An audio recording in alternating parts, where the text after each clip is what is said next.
Welcome, students. This unit asks an important question. How did Americans and democratic institutions respond to the rapid economic changes of the early 19th century?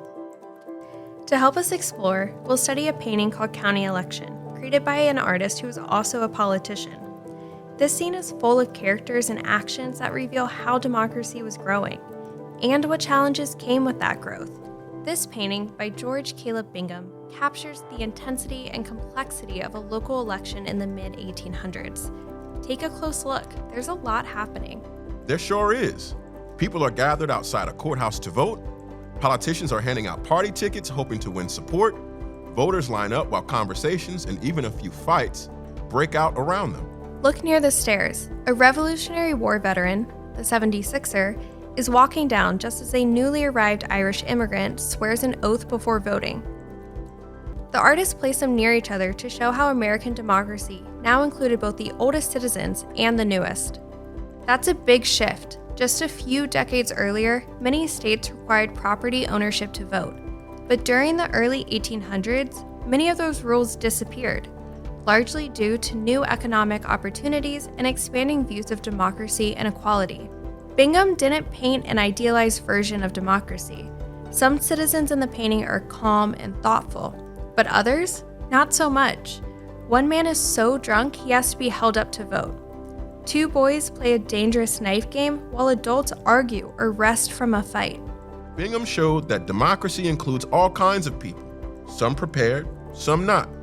That tension between participation and responsibility is part of the democratic process.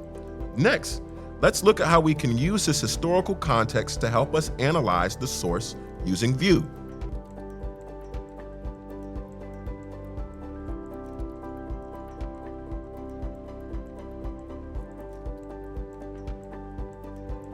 Let's consider the historical context.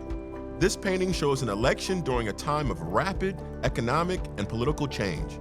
As factories, transportation, and markets expanded, more white men gained economic independence and voting rights. The decline of property requirements meant democracy was opening up to many more people. Bingham painted this in 1852, looking back at elections during the 1820s and 1830s, when debates about the economy, slavery, and democracy were reshaping American life.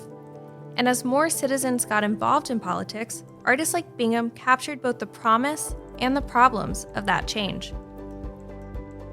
Now, let's analyze the painting using view sentences to understand the source more deeply. View stands for voice, intent, environment, and who. Voice. George Caleb Bingham was an American artist, soldier, and politician. He served in the Missouri legislature and opposed the spread of slavery into new Western territories. Intent. Bingham wanted to share his vision of free people and free institutions. Environment. He painted during a time of rapid economic, political, and social change. Who? His message was for all Americans. He wanted a wide audience to reflect on what democracy should look like. As the economy shifted in the early 1800s, American democracy shifted too. More people voted, more ideas clashed, and new voices entered the political conversation. But with those changes came challenges. Bingham's painting reminds us that democracy requires effort, responsibility, and reflection, even when it's messy. Knowing about this time in history helps us understand the present better.